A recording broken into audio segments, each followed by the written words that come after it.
When Barron Trump walked into a high-end restaurant, he didn't expect his MAGA hat to spark a public showdown. What happened next not only shocked the manager, but left an entire city talking. It was a sunny afternoon in Los Angeles, the kind that tempts you to slow down and savor the day. Barron Trump, now in his late teens, had just wrapped up a quiet morning of reading and decided to treat himself to lunch. He chose La Terrace, a renowned restaurant known for its blend of sophistication and exclusivity, the kind of place where every table seems to hold a story. Celebrities, CEOs, and influencers often dined there. He had been before, always enjoying the serene atmosphere and impeccable service. As he walked through the glass doors, Barron stood out, not just because of his height, but because of the bright red MAGA hat perched on his head.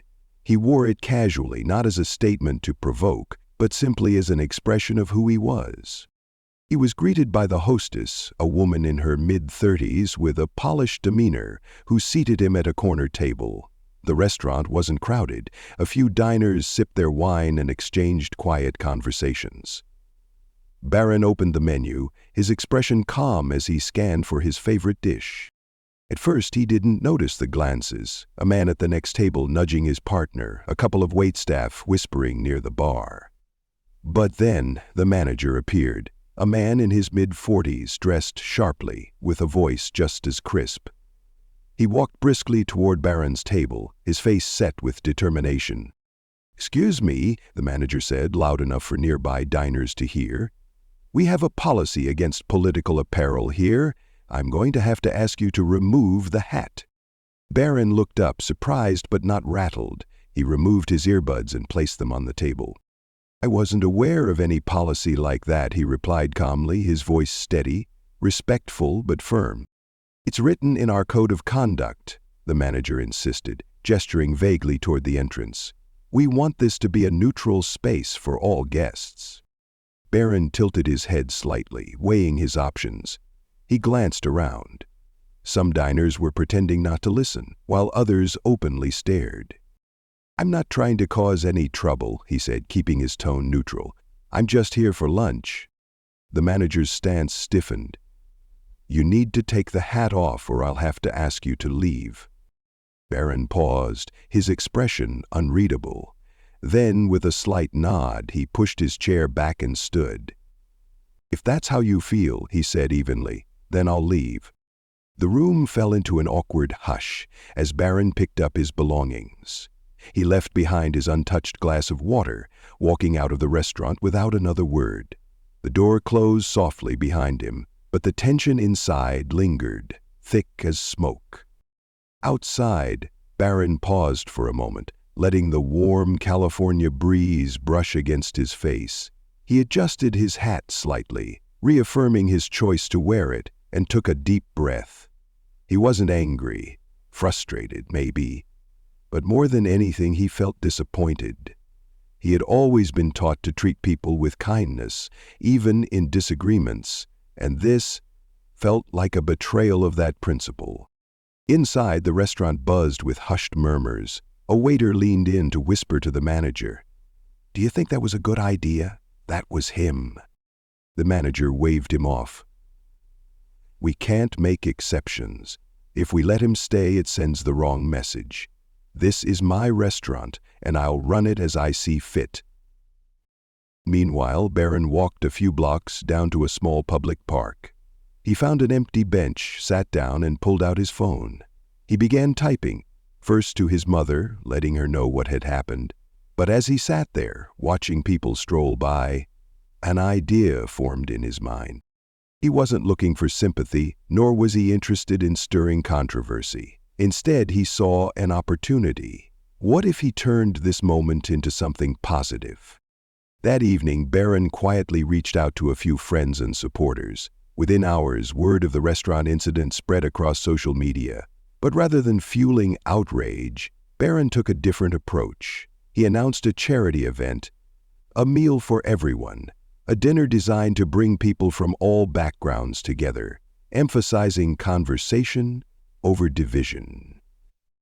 The response was overwhelming. People from all walks of life, Republicans, Democrats, and independents alike expressed their support for the idea. The story caught the attention of news outlets, not because of the conflict, but because of Barron's response. Days later, the A Meal for Everyone event was held at a community center in downtown Los Angeles. Dozens of volunteers showed up to serve food, and people who had never met before sat together, sharing meals and stories. Even some of the very patrons from La Terrace attended, their initial judgments replaced by curiosity. The event wasn't about politics, it was about connection, and in that, Barron had succeeded. Back at the restaurant, the manager watched as headlines about the event filled his news feed. A sinking feeling settled in his chest. His attempt to enforce neutrality had backfired, while Barron's decision to lead with grace had made a lasting impact. Perhaps, he thought, the young man had been right all along. Barron let his mother know what had happened, then reached out to a few close friends. He wasn't looking for sympathy, just clarity. Was he overreacting? Was the manager justified? Within minutes, replies started pouring in. One friend texted, "That's insane. They shouldn't have treated you like that." Another added, "You handled it better than I would have." As he scrolled through the messages, an idea began to form in his mind. He wasn't interested in revenge or making this a public showdown. Instead, he saw an opportunity, something constructive, something meaningful. If the restaurant wanted to avoid political statements, then why not highlight the importance of unity and understanding instead? Barron stood up, determination sparking in his eyes. He started making calls, his voice calm but filled with purpose. "Hey, I need your help with something," he said into the receiver, the first of many conversations that would set his plan in motion. Meanwhile, back at the restaurant, the atmosphere inside La Terrace was uneasy. Word of what had happened had already begun spreading on social media as other diners shared their accounts online. "They kicked out Barron Trump for a hat," one post read, accompanied by a blurry photo of the incident. Another chimed in, "Freedom of expression? Guess not at La Terrace." At the bar, the manager scrolled through his phone, a knot forming in his stomach. The comment section was already filling up, and not all of it was supportive. "Let them talk," he muttered to himself, trying to shake off the growing sense of regret.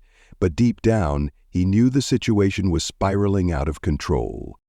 By the time Barron returned home, the incident had already started making waves online. A few local influencers had picked up the story, their captions ranging from supportive to polarizing. Barron glanced at the posts briefly but didn't dwell on them. He wasn't interested in fueling drama or deepening divisions. His focus was on turning negativity into something positive, turning a moment into a movement. Sitting at his desk, Barron jotted down notes in a small leather-bound notebook. He thought about the interactions he'd had that day, not just with the manager, but with the people watching, the silent judgments, the curious stares. What could he do to encourage dialogue instead of conflict? He wanted to challenge divisiveness, but in a way that felt personal and impactful. Then the idea clicked, almost out of nowhere. A public fundraiser. Not just any fundraiser, but one with a clear, unifying message.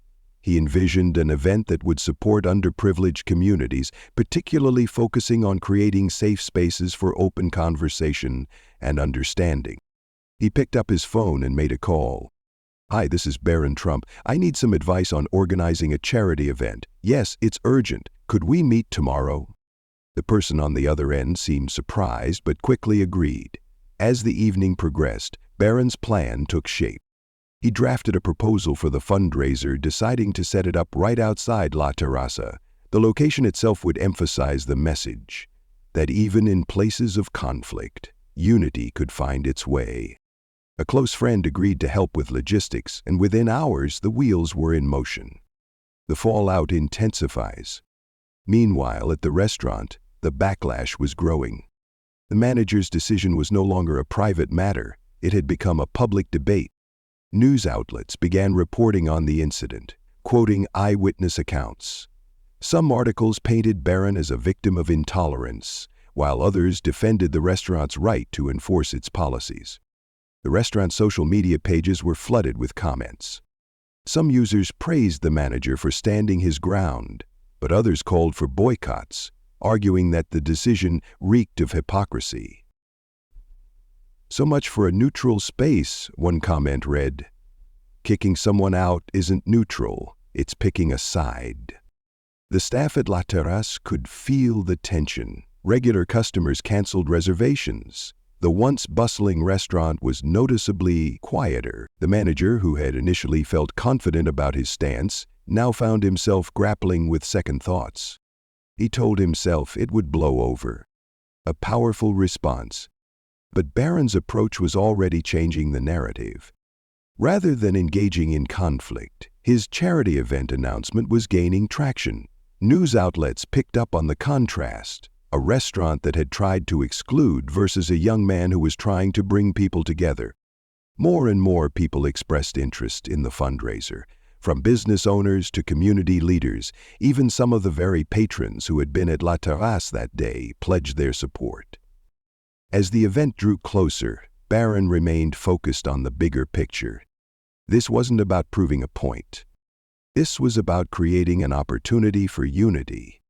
The final shift. Back at the restaurant, the manager sat alone, scrolling through the latest news. The chatter about Barron's event was impossible to ignore. He hesitated, then clicked on the event details. The realization hit him. He had tried to silence someone, but instead he had amplified their voice. With a sigh, he placed his phone down. Maybe, just maybe, Barron had been right all along. But deep down, he wasn't so sure. As night fell, Barron prepared for what was to come.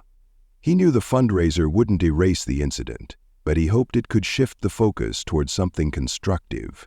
The world didn't need more shouting matches. It needed moments of connection, even in the most unlikely circumstances. The following morning, the quiet block in front of La Terrace began to transform. Trucks unloaded equipment as volunteers set up tables, banners, and a small stage. Barron stood at the center of it all, overseeing the arrangements. The banner above the stage read in bold letters, "United we stand, building bridges, not walls." He had reached out to several organizations that focused on community building, youth mentorship, and dialogue facilitation. The fundraiser wasn't just about raising money. It was about creating a space where people from different walks of life could come together. Food trucks, live music, and booths for local charities lined the sidewalk, turning what had been a source of conflict into a vibrant community event. By midday, the crowd started to gather. Families, young professionals, activists, and even a few familiar faces from social media showed up. Barron took the microphone to address the audience. His voice was steady, but filled with emotion. "Yesterday I was asked to leave this restaurant because of a hat. That's okay, I respect their policies, even if I don't agree with them. But what struck me wasn't just being turned away, it was the bigger picture. We've become so quick to judge each other, to take sides, to shut down conversations. That's not who we are. We can do better." The crowd erupted in applause, and Barron continued. "This event isn't about me, and it's not about them, it's about all of us. Finding ways to listen, to understand, and to come together. The funds we raise today will go toward programs that foster dialogue and inclusion. Thank you for being here and proving that unity is stronger than division." The applause was louder this time. Barron stepped off the stage, shaking hands and thanking attendees personally. His calm demeanor and thoughtful words resonated deeply with those present, many of whom had come out of curiosity but left feeling inspired. Inside La Terrace, the scene was quite different. The manager stood at the window, watching the event unfold. He hadn't expected Barron to respond in this way, and it left him conflicted. Some of his staff had stepped outside to join the fundraiser, unable to resist the pull of the lively music and sense of camaraderie. One waiter who had been there the day before returned to the bar and said quietly, "You should go out there, talk to him." The manager stiffened. "This isn't my fight." "Maybe not," the waiter replied, But it's definitely your chance." The manager didn't respond, but his expression softened. He poured himself a glass of water and watched as the crowd outside continued to grow. Something about the scene tugged at him, a feeling he hadn't allowed himself to acknowledge until now. As the day wore on, the fundraiser outside La Terrasse became the talk of the town. Social media was ablaze with live streams, photos, and hashtags like "Building Bridges" and "United We Stand," all praising Barron's poise and the positive message he was spreading. The event attracted more than just locals. News crews arrived, capturing the vibrant energy of the crowd and Barron's powerful speeches. Inside the restaurant, it was a different story. The once buzzy dining room was eerily quiet. Tables that were typically reserved weeks in advance now sat empty, and the few patrons who did arrive seemed distracted, glancing outside at the fundraiser, as if they were missing out on something meaningful. The manager tried to focus on his work, but the growing tension among his staff was impossible to ignore. A server approached him cautiously. "Some customers have been asking about the event," the server said. "They're saying it looks incredible. And maybe we should go out there." The manager's jaw tightened, but he didn't respond. Instead, he retreated to his office, closing the door behind him. He sat at his desk, staring at his computer screen, where dozens of emails flooded in. This wasn't going to blow over. Not this time. Complaints from customers, cancellation notices, and even a few scathing critiques from local media outlets flooded the manager's inbox. One email stood out. It was from a regular customer who had always been cordial and supportive. The message read, "I've always loved La Terrasse, but yesterday's incident was deeply disappointing. Kicking someone out for their personal beliefs isn't the neutrality you claim to stand for. It's divisive. I hope you'll find a way to make this right." The words hit harder than he expected. He leaned back in his chair, running a hand through his hair. Was he wrong? Had his decision really been about neutrality? Or was it about something else entirely, something he didn't want to admit to himself? Meanwhile, outside, the event had reached its peak. A local jazz band played on stage, children laughed as they painted murals at an art booth, and donation boxes overflowed with contributions. Barron was everywhere, shaking hands, listening to people's stories, and even posing for selfies. He radiated a calm confidence, but it wasn't smug or performative. It was genuine, the kind of composure that comes from knowing you're doing something that truly matters. As the sun dipped lower, casting a warm glow over the scene, a buzz rippled through the crowd. People turned toward the restaurant doors where the manager had just stepped out. He hesitated on the steps, adjusting his tie nervously before making his way toward Barron. The crowd parted slightly, their chatter fading as they watched the two men approach each other.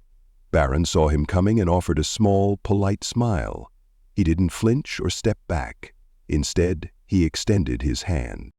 The manager hesitated for a split second before taking it. "I'd like to talk," he said quietly, his voice almost drowned out by the noise around them. "Of course," Barron replied, gesturing toward a quieter spot near the edge of the event. They walked together, the crowd watching intently but respectfully, giving them space. Barron and the manager stopped near the edge of the event, where the music and chatter were softer, allowing them to speak freely. The manager's face, usually composed and commanding, now carried a hint of unease. He glanced at the crowd behind them, then back at Barron. "I need to start by saying I didn't handle yesterday well," the manager began, his voice low. "I thought I was doing what was best for my restaurant, for my staff, but I realize now that I made a mistake. I judged you, and I acted out of fear, not fairness." Barron listened intently, his expression calm but encouraging. "It takes courage to admit when you're wrong," he said after a moment. "Thank you for saying that." The manager exhaled, as if a weight had been lifted. "Watching what you've done here today, it's humbling. You could have retaliated, turned this into a public attack on my business, but instead, you created something positive. That's not something most people would do." Barron smiled faintly. I don't think the world needs more anger or division. What happened yesterday could have just added to the noise, but I wanted to show that there's a better way. The manager nodded slowly. You did, and I'd like to support what you're doing here. If there's a way for me or the restaurant to contribute, I'd be happy to. Barron considered this for a moment before responding. I think the best way to contribute is to reflect on how we treat each other. Policies are important, but they should never come at the expense of kindness and understanding. Maybe La Terraza could host an event like this one? Something that brings people together instead of pushing them apart. The manager blinked, clearly caught off guard by the suggestion, but then a small smile tugged at the corner of his mouth. I think that's a great idea. Let's make it happen. They shook hands again, this time with genuine warmth. The crowd, sensing the resolution, began to applaud. It wasn't the kind of forced, polite clapping one might expect. It was heartfelt, a sign that everyone recognized the significance of the moment. As the event wound down, people lingered, soaking in the positive energy. What had started as a conflict had transformed into a lesson in dialogue, understanding, and second chances. Barron glanced around, taking in the scene. Strangers connecting, conversations flowing, and the restaurant that had once shut him out, now taking steps toward inclusion. Maybe, just maybe, this was what progress looked like. Barron took the stage one last time to thank everyone for their support. He ended his speech with a simple but powerful message. We all make mistakes. What matters is how we choose to grow from them. Today wasn't just about raising money. It was about proving that even when we disagree, we can still find common ground. Thank you for showing that unity isn't just possible, it's necessary. The crowd erupted in cheers, their voices filling the air with hope.